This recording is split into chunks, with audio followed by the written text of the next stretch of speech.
ಎಲ್ರಿಗೂ ನಮಸ್ಕಾರ. ಉತ್ತರ ಕರ್ನಾಟಕ ಅಡುಗೆಗೆ ಸ್ವಾಗತ. ಇವತ್ತು ನಾನು ಮನೆಯಲ್ಲೇ ದೀಪದ ಬತ್ತಿನ ಹೇಗೆ ಮಾಡೋದು ಅಂತ ಹೇಳ್ಕೊಡ್ತಾ ಇದ್ದೀನಿ. ನೋಡಿ, ಈ ಥರ ದೀಪದ ಬತ್ತಿಗಳನ್ನು ನಾವು ಆದಷ್ಟು ಮನೆಯಲ್ಲೇ ಮಾಡಬೇಕು.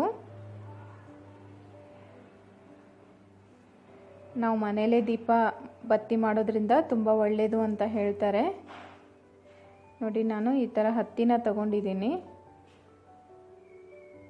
ಶುಭ್ರವಾದ ಕೈಯಲ್ಲಿ ಇದನ್ನು ಮಾಡಬೇಕು. ನೋಡಿ, ಈ ಥರ ಸ್ವಲ್ಪ ಹತ್ತಿನ ನಾನು ತಗೋತಾ ಇದ್ದೀನಿ. ನೋಡಿ, ಈ ಥರ ಬಿಡಿಸ್ತಾ ಇದ್ದೀನಿ ಹತ್ತಿನ.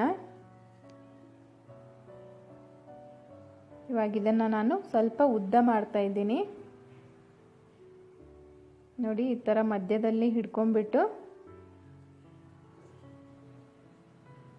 ನೋಡಿ, ಎರಡೂ ಬದಿಗೆ ಸ್ವಲ್ಪ ಕಡ್ಡಿ ಥರ ಬರೋ ಹಾಗೆ ಸ್ವಲ್ಪ ಹತ್ತಿನ ತಗೋಬೇಕು. ನೋಡಿ, ಈ ಥರ ನೋಡಿ, ಇವಾಗ ಇದನ್ನು ನಾನು ಒಂದು ಕಡ್ಡಿ ಥರ ಮಾಡ್ತಾ ಇದ್ದೀನಿ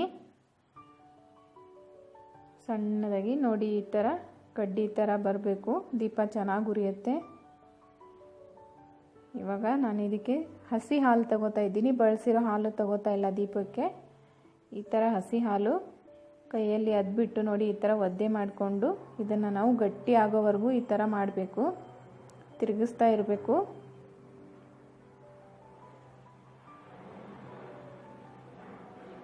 ಇವಾಗ ಈ ಮುಂದೆ ಬಂದಿರೋ ಕಡ್ಡಿ ಇನ್ನೊಂದು ಸ್ವಲ್ಪ ಗಟ್ಟಿ ಆಗೋದಕ್ಕೆ ಮತ್ತೆ ನಾನು ಸ್ವಲ್ಪ ಇನ್ನೊಂಚೂರು ಹತ್ತಿನ ತಗೋತಾ ಇದ್ದೀನಿ. ಹತ್ತಿನ ತಗೊಂಡ್ಬಿಟ್ಟು ಮತ್ತೆ ಅದಕ್ಕೆ ಸ್ವಲ್ಪ ಸುತ್ತಬಿಟ್ಟು ನೋಡಿ, ಈ ಥರ ಮತ್ತೆ ನಾನು ಇದನ್ನು ಇನ್ನೊಂದು ಸ್ವಲ್ಪ ಗಟ್ಟಿ ಆಗೋ ಹಾಗೆ ಮಾಡ್ತಾ ಇದ್ದೀನಿ. ನೋಡಿ, ಇದಕ್ಕೆ ಇನ್ನೊಂಚೂರು ಹತ್ತಿ ಹಾಕ್ಬಿಟ್ಟು ನೋಡಿ, ಈ ಥರ ಮತ್ತೆ ಮಾಡ್ತಾ ಇದ್ದೀನಿ. ಈ ಥರ ತಿರುಗಿಸ್ತಾ ಇದ್ರೆ ಗಟ್ಟಿ ಆಗುತ್ತೆ. ನೋಡಿ, ಇದೆಲ್ಲ ಮಾಡಾದ್ಮೇಲೆ ನಾವು ಇದನ್ನು ಒಂದೆರಡು ದಿನ ಬಿಸಿಲಲ್ಲಿ ಒಣಗಿಸ್ಬೇಕು. ನೋಡಿ, ಈ ಥರ ತಿರುಗಿಸ್ತಾ ಇರಬೇಕು, ಗಟ್ಟಿ ಆಗುತ್ತೆ ಇದು.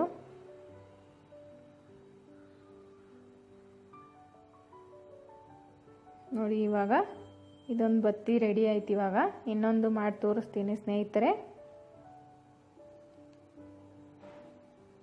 ಈ ಥರದ್ದನ್ನೆಲ್ಲ ನಾವು ಮನೇಲೇ ಮಾಡೋದ್ರಿಂದ ತುಂಬ ಖುಷಿ ಕೊಡುತ್ತೆ ನಮಗೆ.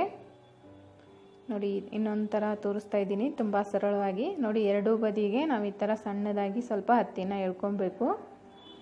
ನೋಡಿ, ಎರಡೂ ಕಡೆ ನೋಡಿ ಒಂದು ಕಡ್ಡಿ ಬರೋ ಹಾಗೆ ನೋಡಿ ಮಾಡ್ಕೋಬೇಕು ಈ ಥರ. ಮತ್ತೆ ಮಧ್ಯದಲ್ಲಿ ಹಿಡಿದ್ಬಿಟ್ಟು ನೋಡಿ, ಅವೆರಡೂ ಬದಿನ ಕೂಡಿಸ್ಕೊಂಡ್ಬಿಟ್ಟು ನೋಡಿ ಮತ್ತೆ ತಿರುಗಿಸ್ತಾ ಇದ್ದೀನಿ.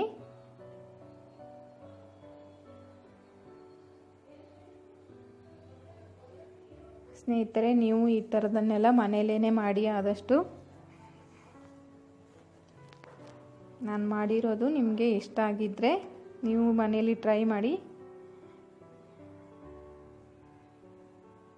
ಇವಾಗ ಮತ್ತೆ ಇದಕ್ಕೆ ನೋಡಿ, ಈ ಥರ ಇನ್ನೊಂದು ಸ್ವಲ್ಪ ಹತ್ತಿ ತೊಗೊಂಡ್ಬಿಟ್ಟು ಮತ್ತೆ ಹಚ್ಚಿಬಿಟ್ಟು ಕಡ್ಡಿನ ಇನ್ನೊಂಚೂರು ಗಟ್ಟಿ ಮಾಡ್ಕೋತಾ ಇದ್ದೀನಿ.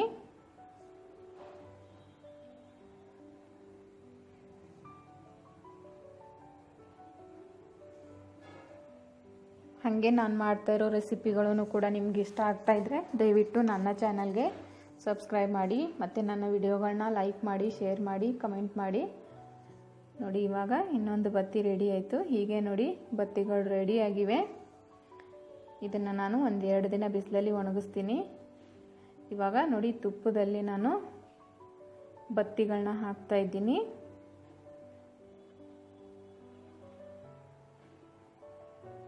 ಈ ಥರ ಬತ್ತಿಗಳನ್ನ ತುಪ್ಪದಲ್ಲಿ ಅದ್ಬಿಟ್ಟು ಒಂದು ಡಬ್ಬಕ್ಕೆ ಹಾಕಿಟ್ಕೊಂಡ್ರೆ ನಮಗೆ ದೀಪ ಹಚ್ಚೋವಾಗೆಲ್ಲ ಅನುಕೂಲ ಆಗುತ್ತೆ ತುಂಬ.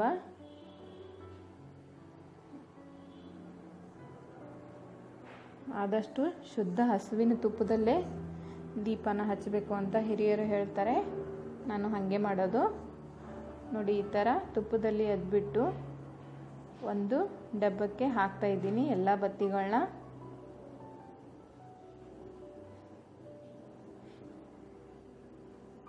ಬೇಕಂದಾಗೆಲ್ಲ ದೀಪ ಹಚ್ಚೋದಕ್ಕೆ ತುಂಬ ಅನುಕೂಲ ಆಗುತ್ತೆ ಈ ಥರ ಮಾಡಿ ಇಟ್ಕೊಂಡ್ರೆ. ನೋಡಿ, ಇವಾಗ ತುಪ್ಪದ ಬತ್ತಿ ರೆಡಿಯಾಗಿವೆ ಸ್ನೇಹಿತರೆ.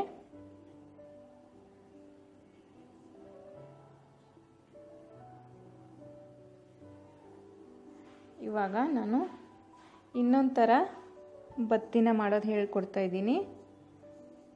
ತುಂಬ ಸರಳವಾಗಿರುತ್ತೆ ಅದು.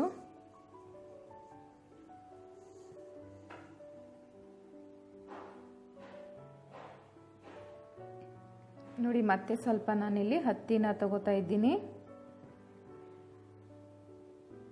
ಇದನ್ನು ನಾನು 2 ಭಾಗ ಆಗಿ ಬಿಡಿಸ್ಕೊತಾ ಇದ್ದೀನಿ ಹತ್ತಿನ. ನೋಡಿ ಈ ಥರ. ನೋಡಿ, ಇದನ್ನು ನಾನು ಎಷ್ಟು ತೆಳ್ಳಗೆ ಬಿಡಿಸ್ತಾ ಇದ್ದೀನಿ ಅಂದರೆ ಇನ್ನೊಂದು ಚೂರು ಉದ್ದ ಮಾಡ್ಕೊತಾ ಇದ್ದೀನಿ ಇದನ್ನು. ನೋಡಿ ಈ ಥರ ಇದನ್ನು ನಾವು ಕೈಯಲ್ಲಿ ಇಟ್ಕೊಂಡ್ಬಿಟ್ಟು ನೋಡಿ ಈ ಥರ ನಾವು ಹೊಸಿಬೇಕು. ಈ ಥರ ನೋಡಿ.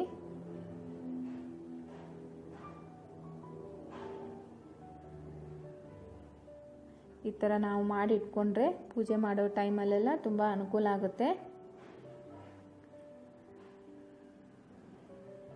ನೋಡಿ ಈ ಥರ ಮಾಡಿ ಇಟ್ಕೊಂಡಿದ್ದೀನಿ. ಇನ್ನೊಂದು ತೋರಿಸ್ತೀನಿ ನೋಡಿ ಸ್ನೇಹಿತರೆ.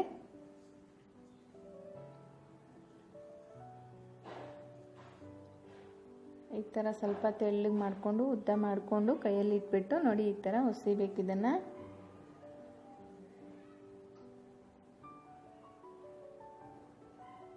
ನೋಡಿ ಇವಾಗ ಮತ್ತೆ ಇನ್ನೊಂದು ಬತ್ತಿ ರೆಡಿ ಆಯಿತು.